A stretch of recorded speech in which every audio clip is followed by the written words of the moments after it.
Assalamualaikum warahmatullahi wabarakatuh dan salam sejahtera. Pertama sekali saya menalukan rakan-rakan saya daripada Lumut, Tanjung Karang, Pasir Salak, Sabak Bernam, Rompin dan Mersing, yang mana kami sama-sama akan mengadakan satu sidang media, sedikit kenyataan berkaitan isu Perbadanan Tabung Pendidikan Tinggi Nasional PTPTN. Saya merujuk kepada kenyataan Yang Amat Berhormat Perdana Menteri mengenai cadangan mekanisme bayaran balik PTPTN melalui potongan gaji pada 23 Oktober 2023. Jadi ini kenyataannya, dikatakan bayar balik PTPTN secara ICL, Income Contingent Loan, cadangan praktikal, kata PM. Jadi pada 5 Disember 2018, ulang ke belakang sedikit, pada 5 Disember 2018, ketika itu saya menjadi pengerusi PTPTN, saya telah membuat pengumuman berkaitan skim potongan gaji berjadual PGB ataupun dipanggil juga sebagai Income Contingent Loan Repayment Scheme ICLR. Pengumuman Yang Amat Berhormat Perdana Menteri pada 23 Oktober 2023 baru-baru ini sebenarnya hanya mengulangi model bayaran balik yang telah saya umumkan pada 2018.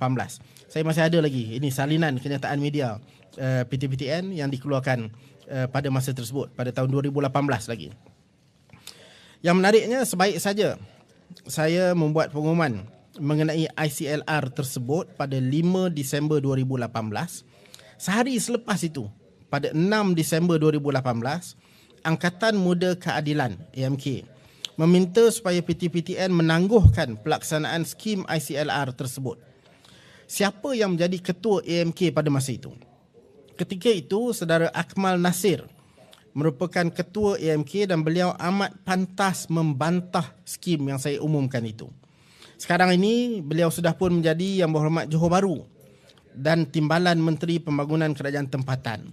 Nampaknya setelah dapat jawatan yang diidamkan, bantahan pun telah lenyap.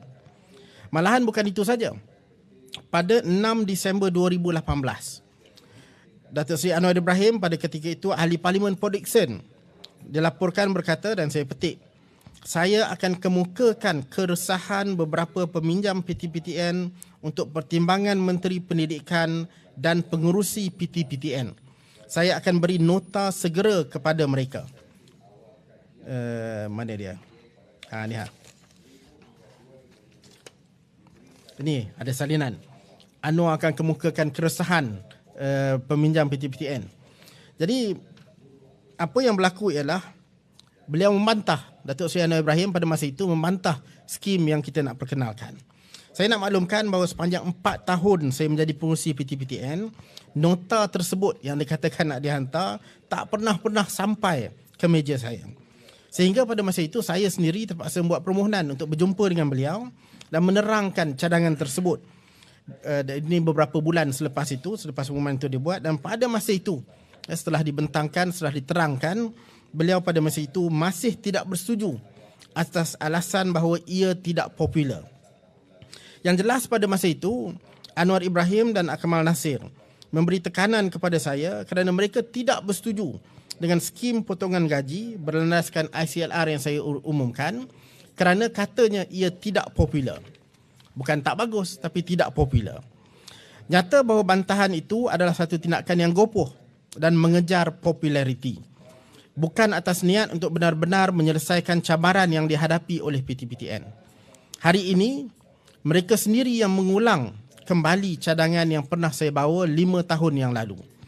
Sejak dari hari pertama menjadi pengurusi PTPTN dulu, saya terpaksa berhadapan dengan tekanan daripada para pemimpin Pakatan Harapan yang mahu menjadi populis dan lari daripada menyelesaikan masalah yang sebenar.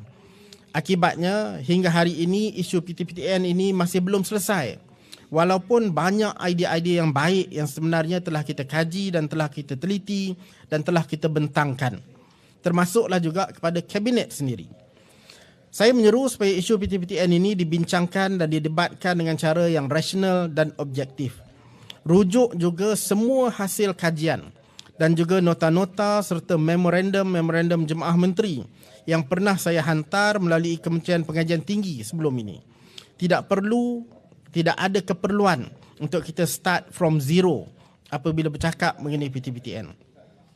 Seharusnya kita tolak tepi kepentingan parti dan letakkan kepentingan anak bangsa di hadapan. Jangan cuba menjadi populis lagi. Jika ini dilakukan, barulah isu PTPTN akan dapat diselesaikan. Dan sebagai cadangannya, saya nak mencadangkan di sini supaya yang pertama, kerajaan mesti meneruskan usaha yang telah saya mulakan untuk mengembalikan fungsi penting PTPTN sebagai agensi tabungan pendidikan dengan cara memberi lebih banyak insentif untuk menabung, termasuklah juga membentuk jawatan kuasa pelaburan yang profesional dalam PTPTN dan membenarkan PTPTN melabur dalam pasaran yang berpulangan tinggi baik di dalam maupun di luar negara supaya para penabung, para penyimpan di PTPTN dapat pulangan dividen yang lebih tinggi.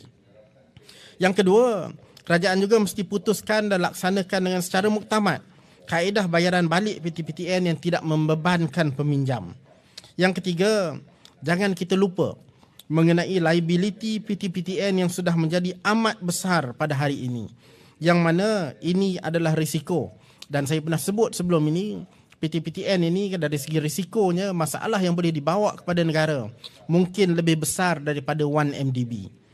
Dan yang keempat, yang akhir, saya juga nak menggesa kerajaan supaya mengambil kira pandangan saya sebelum ini, sebelum saya melepaskan jawatan sebagai pengurusi PTPTN dulu, pindahkan PTPTN daripada Kementerian Pengajian Tinggi ke Kementerian Kewangan. Kerana PTPTN sebenarnya adalah agensi kewangan, bukan agensi pendidikan. Sekian, terima kasih. Kalau ada apa-apa soalan, saya boleh ambil.